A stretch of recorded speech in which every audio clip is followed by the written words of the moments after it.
Hey everyone. So let's continue with our previous topic which is stereochemical aspects of nucleophilic substitution reaction. तो आज हम इस topic को खत्म कर देंगे and finally we are going to summarize the differences between SN1 and SN2 reactions, right? तो start करने से पहले let's quickly summarize what we did in the previous video. तो लास्ट वीडियो में हमने समझा था कि what is optical activity, what is chirality, what are optically active substances, superimposability, all these terms, right? तो optically active substances वो substances होते हैं which have the tendency to rotate plane polarized light either in clockwise direction or in anti-clockwise direction. जो clockwise direction में PPL को rotate करते हैं they are known as dextro rotatory compounds और इनको हम डेजिग्नेट करते हैं यूजिंग स्मॉल डी या फिर with the help of a positive sign. जो एंटी क्लॉकवाइज डायरेक्शन में पीपीएल को रोटेट करते हैं they are known as levorotatory जिनको हम डेजिग्नेट करते हैं using small L and with the help of a negative sign, right? तो ऑप्टिकल एक्टिविटी दिखाने की कंडीशन क्या होती है? कंडीशन ये होती है कि तुम्हारे सब्सटेंस में एक कायरल सेंटर प्रेजेंट होना चाहिए. कायरल सेंटर को हम और भी क्या कह सकते हैं? It is also known as asymmetric centre या फिर स्टीरियो सेंटर. तो कायरल सेंटर क्या होता है? In which the carbon atom is attached to 4 different groups. तो कार्बन यहाँ पे 4 अलग अलग ग्रुप से अटैच होगा. इसी को हम कहते हैं कायरल सेंटर या फिर एसिमेट्रिक सेंटर. तो ये कायरल सेंटर क्या करता है? ये एसिमेट्री इंट्रोड्यूस कर देता है हमारे मॉलिक्यूल में. ठीक है, तो जिस भी मॉलिक्यूल में तुम्हें कायरल सेंटर दिखे मतलब कि उस मॉलिक्यूल में एसिमेट्री आ चुकी है and this asymmetry is responsible for optical activity of a substance. Alright, तो हम ऑप्टिकली एक्टिव सब्सटेंस देख सकते हैं क्या चेक करके? कायरल सेंटर चेक करके अपने सब्सटेंस में. या फिर हम एक और चीज से भी चेक कर सकते हैं. अगर हमारा सब्सटेंस जो है it is forming a non super impossible mirror image, अगर वो एक non super impossible mirror image form कर रहा है then also that substance is going to be considered as optically active in nature, right? ये चीज भी हमने समझ ली थी. और जो 2 ऑप्टिकल आइसोमर्स होते हैं, एक डेक्स्ट्रोरोटेटरी और दूसरा laevorotatory, these optical isomers are known as enantiomers, right? इनको ही हमने क्या कहा था? इनैंशोमर्स. तो इनैंशोमर्स हमारे ऐसे ऑप्टिकल आइसोमर्स होते हैं जिनकी फिजिकल प्रॉपर्टीज तो सेम होती है, स्ट्रक्चर भी सेम है, बट उनमें डिफरेंस कहाँ आता है? डिफरेंस आता है in the direction of the rotation of PPL. ठीक है, एक सब्सटेंस होगा वो क्लॉकवाइज रोटेट कर रहा होगा पीपीएल को और दूसरा होगा वो एंटी क्लॉकवाइज रोटेट कर रहा होगा पीपीएल को, राइट? तो such optical isomers are known as enantiomers having same physical properties but differ only in direction of rotation of plane polarized light. ठीक है, now let's begin with our today's topic. देखो, जब भी हम किसी asymmetric center के ऊपर reaction करवाते हैं then there can be 3 outcomes to that reaction. ठीक है, एग्जाम्पल से समझते हैं. ऐसा मानो कि मैंने यहाँ एक asymmetric center लिया है, एक एल्काइल हैलाइड ले रही हूं मैं यहाँ पे. ठीक है, तो इस कार्बन से अटैच्ड है C2H5 हाइड्रोजन, यहाँ पे है CH3 और इस साइड अटैच्ड है एक हैलोजन. लेट्स से कि वो हैलोजन है X. फाइन. तो इस एल्काइल हैलाइड के ऊपर अगर हम किसी न्यूक्लियोफाइल का अटैक करवाएं लेट्स से Y, तो मैंने कहा कि यहाँ पे 3 आउटकम्स हो सकते हैं, राइट? तो Y के 3 आउटकम्स के लिए मैं यहाँ 3 रिएक्शंस दिखा देती हूँ. ठीक है, तो देखो होगा क्या. फर्स्ट आउटकम की बात करते हैं. सबसे पहले हो क्या सकता है, जहां पे हमारा ये X प्रेजेंट था, X क्या है हमारा यहाँ पे? Halogen, right? और हैलोजन एक्ट करता है हमारा एज अ लिविंग ग्रुप. तो जहां पे हमारा ये लिविंग ग्रुप प्रेजेंट है इस ए कायरल सेंटर पे, उसी सेम पोजीशन पे आके अगर हमारा Y बैठ जाए, then such a process is known as retention of configuration. ठीक है, क्या बोला मैंने? जब हमारा ये Y इस मॉलिक्यूल के ऊपर या हम कहें इस कार्बन सेंटर के ऊपर जाके अटैक करेगा, तो ये सेम उसी जगह पे आके बैठ जाए जहां पे हमारा X प्रेजेंट था। ठीक है, तो देखो स्ट्रक्चर कैसा ऑब्टेन होगा, जहां से X गया है वहां पे ही Y आके बैठ गया। तो इस प्रोसेस को हम कहेंगे retention of configuration. Retention of configuration, इसको हम रिटेंशन क्यों कह रहे हैं? देखो यहाँ पे कोई भी चेंज नहीं आया है in the special arrangement of bonds. ठीक है, the integrity of the special arrangement of bonds is preserved, right, when the attack of nucleophile is taking place. तो जब इंटेग्रिटी ऑफ बॉन्ड्स प्रिजर्व्ड रहेगी, अरेंजमेंट ऑफ बॉन्ड्स प्रिजर्व्ड रहेगा during the reaction, then such a process is known as retention of configuration। कोई भी change नहीं हुआ arrangement of atoms में, right? तो ये हो गया हमारा फर्स्ट आउटकम। अब सेकेंड आउटकम में क्या हो सकता है? देखो सेकेंड आउटकम में ऐसा हो सकता है कि ये जो Y है ये अटैक कर दे from just the opposite side जहां पे X प्रेजेंट है, राइट? अभी तो इस साइड कहां से अटैक हुआ? यहीं से अटैक हुआ जहां पे X प्रेजेंट था, तभी तो ये इसी की जगह आके बैठ गया। लेकिन ऐसा भी तो हो सकता है सेकंड केस में कि Y उसकी ऑपोजिट साइड से आके अटैक कर दे, राइट? तो देखो उस केस में हमारा क्या बन जाएगा, वहां पे हमारा प्रोडक्ट मिल जाएगा C2H5, ये हो जाएगा हाइड्रोजन, यहाँ पे है CH3 और इस साइड हमारा लग जाएगा Y। ठीक है, तो बिल्कुल ऑपोजिट साइड पे Y हमारा आके लग चुका है, जहां पे हमारा X प्रेजेंट था उसकी ऑपोजिट साइड पे आके लग गया। ठीक है, so this kind of process is known as inversion of configuration। This is known as inversion of configuration। Inversion of configuration मैंने तब भी समझाया था जब हम SN2 रिएक्शन कर रहे थे, राइट? वहां पे भी मैंने ये चीज समझाई थी कि it's just like an umbrella turning upside down.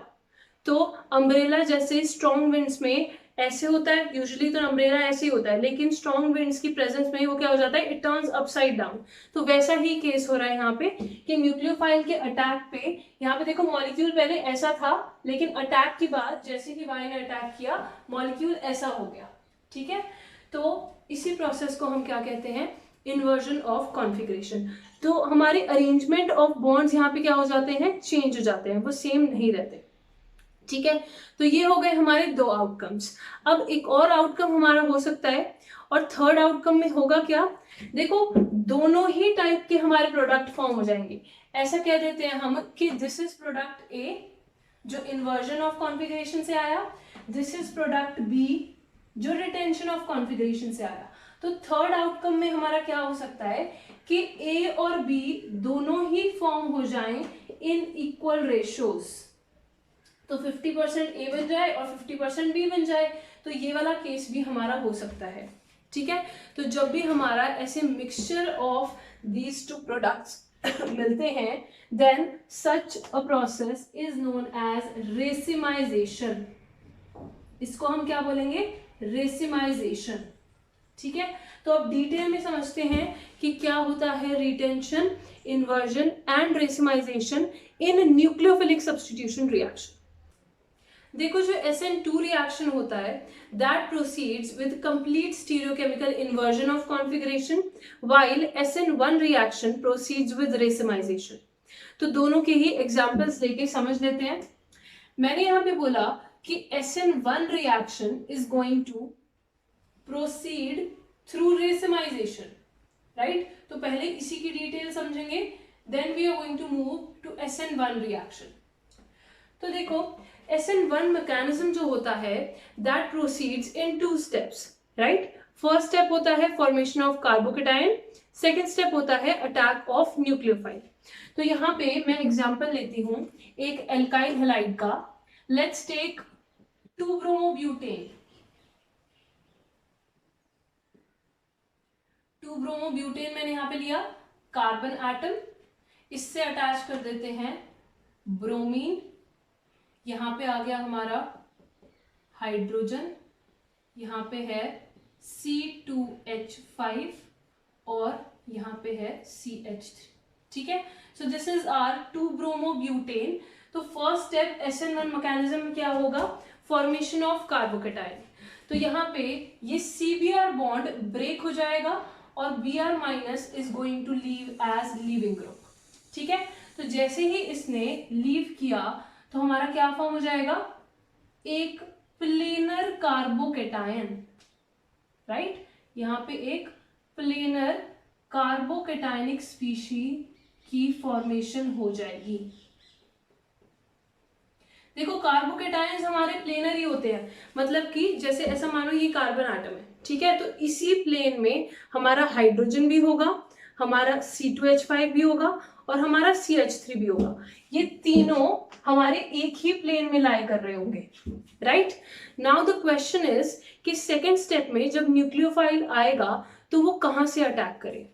ठीक है, देखो यहाँ पे दो टाइप के अटैक हो सकते हैं, या तो हमारा फ्रंट साइड अटैक हो सकता है या फिर हमारा बैक साइड अटैक हो सकता है, राइट। फ्रंट साइड अटैक कौन सा होगा, फ्रंट साइड अटैक वो होता है जहां पे हमारा ऑलरेडी लिविंग ग्रुप प्रेजेंट था। देखो यहाँ पे लिविंग ग्रुप प्रेजेंट था और अगर इसी साइड से आके न्यूक्लियोफाइल अटैक कर दे तो इस साइड को हम कहेंगे फ्रंट साइड अटैक। ठीक है, और जिस साइड से हमारा लिविंग ग्रुप निकल रहा है, अगर इसकी पीछे वाली साइड से आके न्यूक्लियोफाइल अटैक कर दे तब उसको हम कहेंगे बैक साइड अटैक। जैसे ऐसे मानो ये हमारा प्लेन था जिसमें कार्बोकेटायन प्रेजेंट है, तो या तो यहां से अटैक हो सकता है या फिर यहां से अटैक हो सकता है, दोनों ही अटैक होने की प्रोबेबिलिटी इक्वल होगी। ठीक है, तो समझते हैं। यहाँ पे मैं बना देती हूँ कार्बोकेटायन, इससे अटैच्ड है CH3H एंड CH2CH3, राइट। तो देखो अटैक कहाँ कहाँ से हो सकता है, या तो फ्रंट साइड होगा या तो बैक साइड होगा, राइट। तो इस साइड मैं दिखाती हूं तुम्हारा बैक साइड अटैक, सॉरी इस साइड में दिखाती हूँ फ्रंट साइड अटैक, क्योंकि इस साइड से होगा तो फ्रंट साइड होगा। तो यहाँ पे होगा फ्रंट साइड अटैक। किसका अटैक हो रहा है, OH माइनस का, हमारे न्यूक्लियोफाइल का। देखो यहीं से हमारा, इसी साइड से हमारा लिविंग ग्रुप गया है, तो अगर इसी साइड से OH माइनस आ जाए तो इसी को हम क्या कहेंगे, फ्रंट साइड अटैक। तो अगर OH माइनस ने यहां से अटैक करा so this is front side, but अगर OH माइनस ने इस साइड से अटैक कर दिया so this is going to be known as back side attack.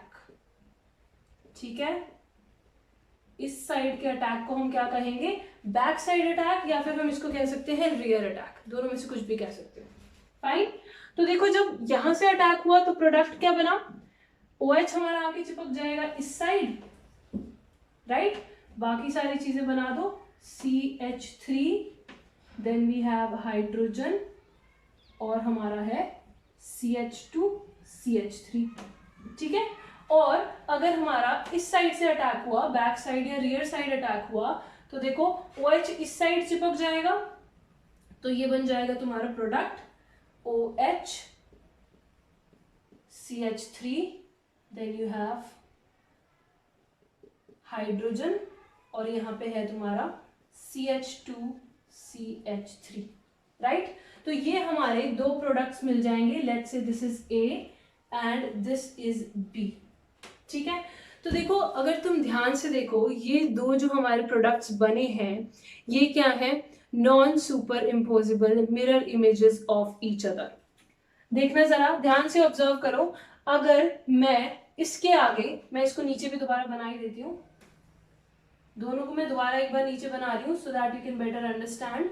तो यहाँ पे था ये CH3OH, यहाँ पे है below the plane hydrogen, then CH2CH3, और ये वाला जो प्रोडक्ट है इसको देखो जरा ध्यान से, ये कैसा है, इसमें उस साइड है OH, यहाँ पे है हाइड्रोजन, ये रहा CH2 CH3 और ये रहा हमारा CH3।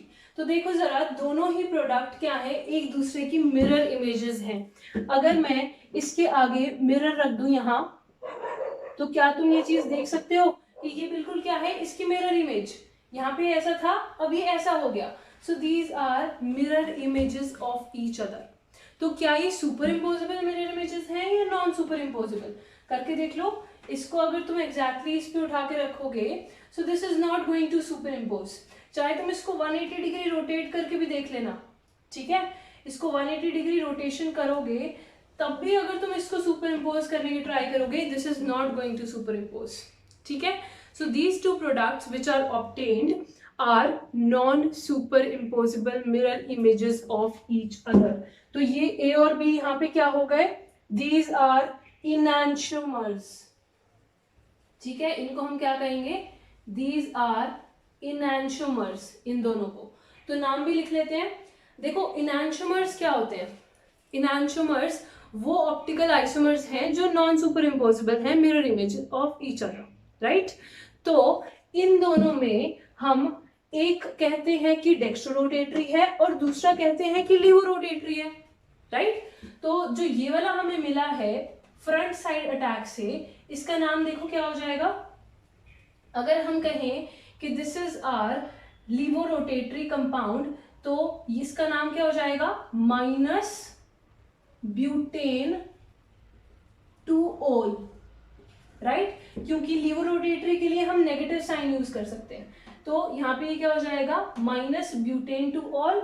और इस बी कंपाउंड का नाम क्या हो जाएगा, this will be plus butane two all, क्योंकि ये क्या है, डेक्स्ट्रोरोटेटरी इन नेचर, ठीक है।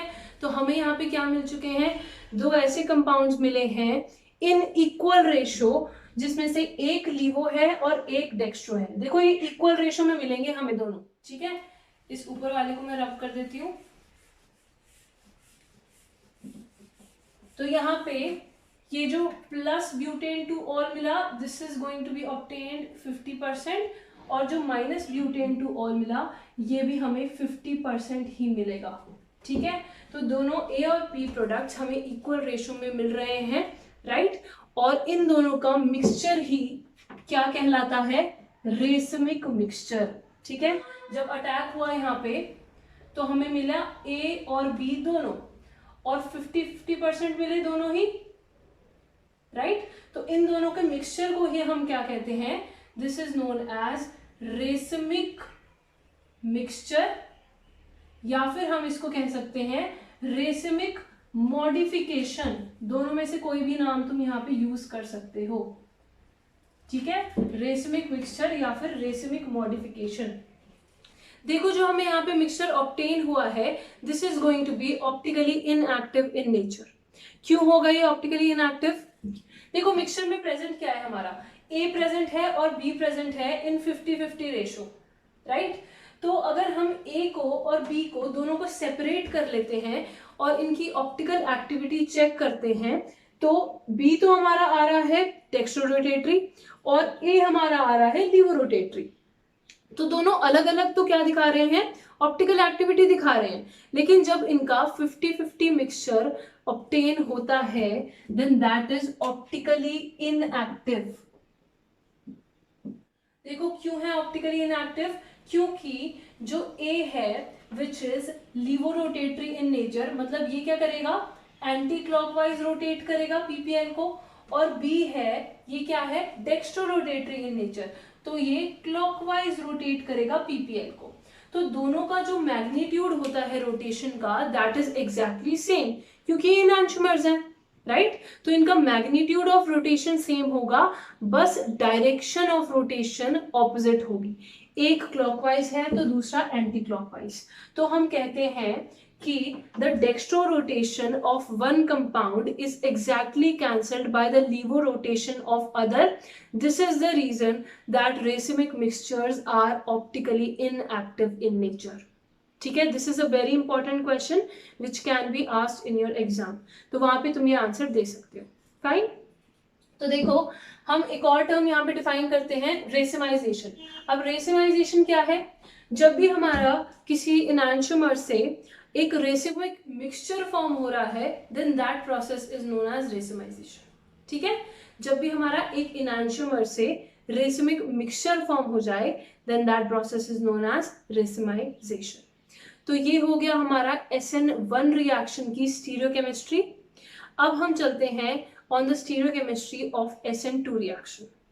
तो अभी हमने SN1 रिएक्शन में देखा कि हमारी रिटेंशन ऑफ कॉन्फ़िगरेशन भी हो रही थी और इन्वर्जन ऑफ कॉन्फ़िगरेशन भी हो रही थी, राइट? तभी हमें दो प्रोडक्ट्स मिले। Now in SN2 reaction we are going to see that we will get only one product, क्योंकि यहाँ पे क्या होता है, सिर्फ इन्वर्जन ऑफ कॉन्फ़िगरेशन। ठीक है, तो एग्जाम्पल लेते हैं ऑफ 2-ब्रोमो ऑक्टेन। तो 2-ब्रोमो ऑक्टेन का स्ट्रक्चर बनाते हैं, कार्बन एटम, यहां पे हम दिखाते हैं C6H13, यहां पे मैं दिखा रही हूं CH3, हाइड्रोजन एंड ब्रोमीन। ठीक है, तो ये हो गया हमारा 2-ब्रोमो ऑक्टेन। देखो ये जो 2-ब्रोमो ऑक्टेन मैंने बनाया है, ये ऑप्टिकली एक्टिव होगा इन नेचर, राइट? क्योंकि ये क्या है, एक कायरल सेंटर है, इस कार्बन से चारों डिफरेंट ग्रुप्स अटैच्ड हैं, so this is going to be optically active in nature. तो या तो डेक्स्ट्रो हो सकता है या फिर लीवो हो सकता है। तो डेक्स्ट्रो लीवो हम कैसे बताएंगे? सिर्फ एक्सपेरिमेंटली ही पता चल सकता है ये चीज, राइट? तो हमें ऐसा पता चला कि this is laevorotatory in nature, तो मैंने इसके आगे लगा दिया एक negative sign. So this is -minus two bromooctane. ठीक है, ये कंपाउंड क्या है, लीवो रोटेटरी। अब हम क्या करेंगे, हम इस पे अटैक करवाएंगे अपने न्यूक्लियोफाइल का। ठीक है, मैंने इसके अंदर ऐसा मानो दे दिया KOH। तो ये जो OH होगा ये अटैक करेगा on this alkyl halide. Now again the question is कि वो अटैक कहाँ से करे, क्या वो बैक साइड से अटैक करे या वो फ्रंट साइड से अटैक करे? तो ये हमने SN2 रिएक्शन मैकेनिज्म में सीखा था कि इसमें हमेशा बैक साइड अटैक होता है, राइट? क्योंकि फ्रंट साइड अटैक से क्या होगा, रिपल्शन आ जाएगी। अगर ये फ्रंट साइड से अटैक करने चला गया तो ब्रोमीन क्या करेगा, इसको बहुत सारी रिपल्शन देगा, तो इसको एंटर ही नहीं करने देता है, राइट? ब्रोमीन यहाँ से निकल रहा है और उसी सेम रास्ते से आ जाए, ऐसा पॉसिबल नहीं है। तो यहाँ पे बैक साइड अटैक होता है OH- का। तो मैं इस साइड से अटैक दिखाऊंगी, तो ये OH- ने यहाँ से अटैक किया, this is your back side attack. तो ये पीछे से आके चिपक जाएगा और ब्रोमीन तुम्हारा यहाँ से निकल जाता है। ठीक है, तो क्या बन जाएगा, OH, hydrogen, and you have CH3, C6H13।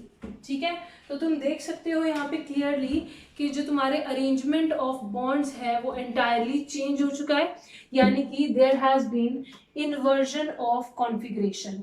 ठीक है, तो अगर ये लीवो रोटेटरी था और बैक साइड से अटैक हुआ तो इन्वर्जन ऑफ कॉन्फ़िगरेशन हो गया, राइट? तो जो हमें प्रोडक्ट मिलेगा that is going to be dextro rotatory in nature. यहाँ पे हमारा -2-ब्रोमो ऑक्टेन था, देखो प्रोडक्ट क्या बना हमारा, ये हमारा प्रोडक्ट बन गया है ऑक्टेन 2-ol, राइट? बट इस केस में अरेंजमेंट ऑफ एटम्स चेंज हो गया, इसने पीछे से अटैक किया, so this is going to be positive octane 2-ol, यानी कि कॉन्फ़िगरेशन चेंज हो चुकी है। इसी को हम क्या कहेंगे, इन्वर्जन ऑफ कॉन्फ़िगरेशन, राइट? तो SN2 में इन्वर्जन ऑफ कॉन्फ़िगरेशन होगा और SN1 में हमारा इन्वर्जन भी होगा, रिटेंशन भी होगा, तो वहां पे हमें मिलता है रेसिमिक मिक्सचर। ठीक है, so this is your stereochemistry of SN1 and SN2 reaction. Now we are going to summarize the differences between SN1 and SN2 mechanisms. देखो अब जो मैं पॉइंट समराइज करने वाली हूँ इनको समझने के लिए you must have watched my that video in which I explained the mechanism of SN1 and SN2। ठीक है, तो फर्स्ट पॉइंट से स्टार्ट करते हैं। देखो SN1 क्या है, सब्स्टिट्यूशन न्यूक्लियोफिलिक यूनिमोलिकुलर, और SN2 क्या है, सब्स्टिट्यूशन न्यूक्लियोफिलिक बाइमोलिकुलर।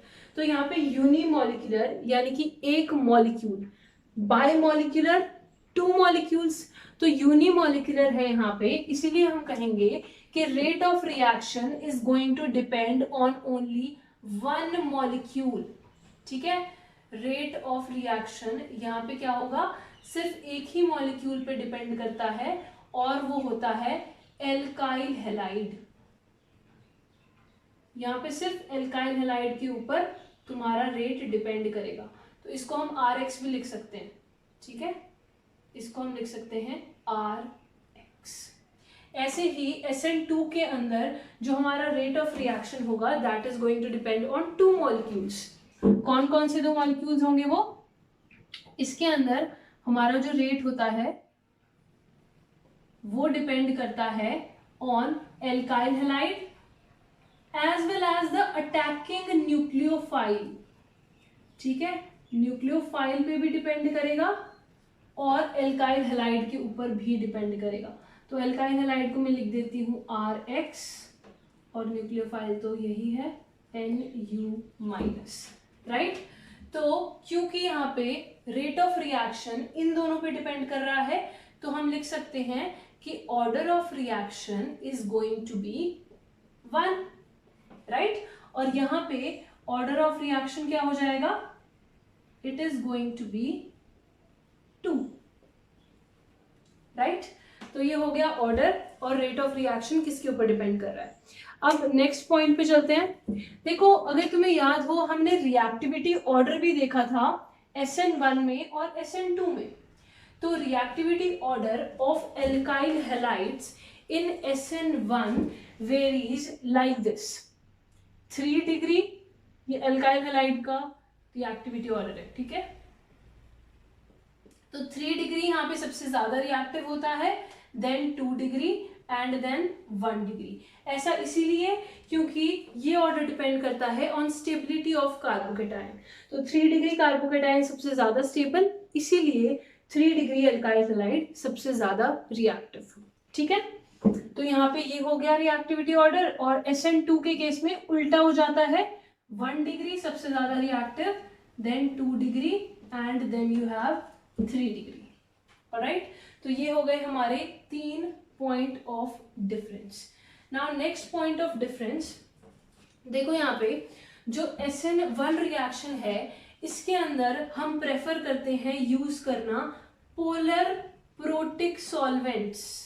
ये मैंने रीजन में एक्सप्लेन किया था वहां पे।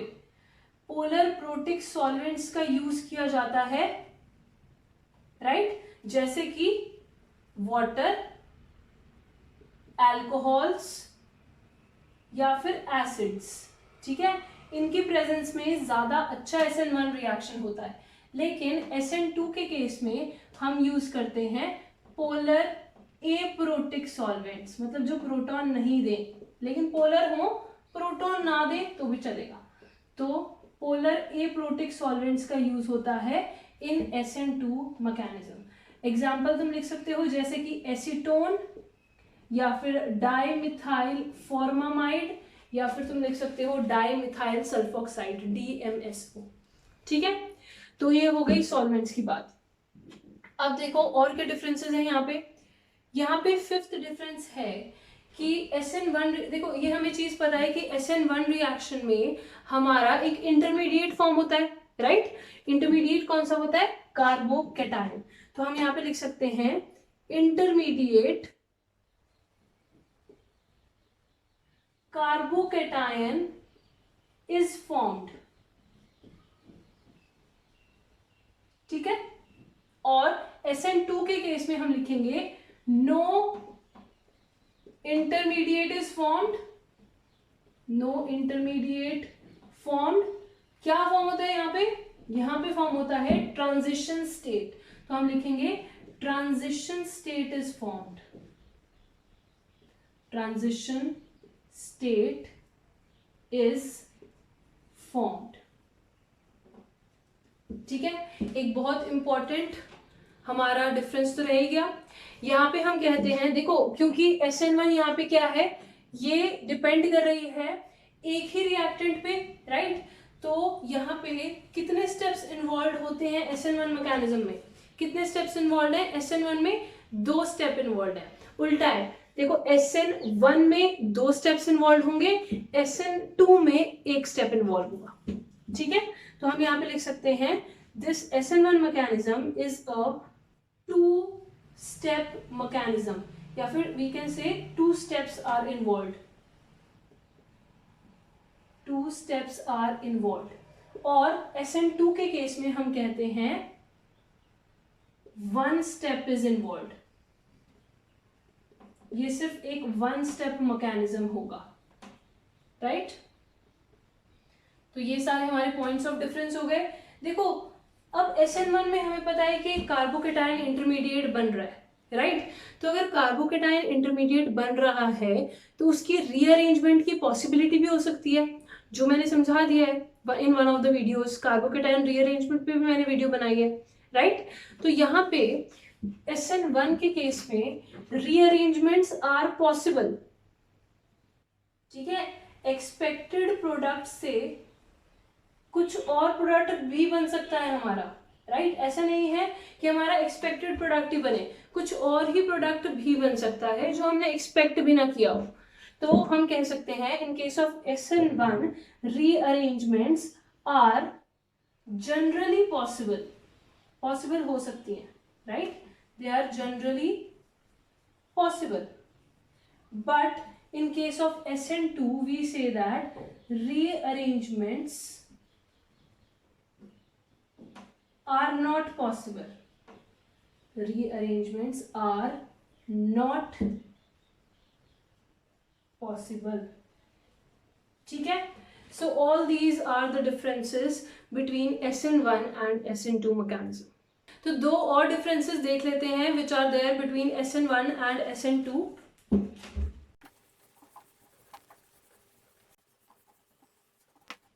देखो इसी वीडियो में हमने सीखा कि जो SN1 रिएक्शन है दैट प्रोसीड्स विद रेसिमाइजेशन और SN2 रिएक्शन है that proceeds with inversion, right? तो ये भी हमारा डिफरेंस हो गया। तो ये भी लिख लो कि SN1 के केस में हमारा होता है रेसिमाइजेशन, क्योंकि यहां पे क्या हो रहा है, दोनों चीजें हो रही है, इन्वर्जन भी होगा और रिटेंशन भी होगा, राइट? रिटेंशन और इन्वर्जन दोनों ही होंगे यहां।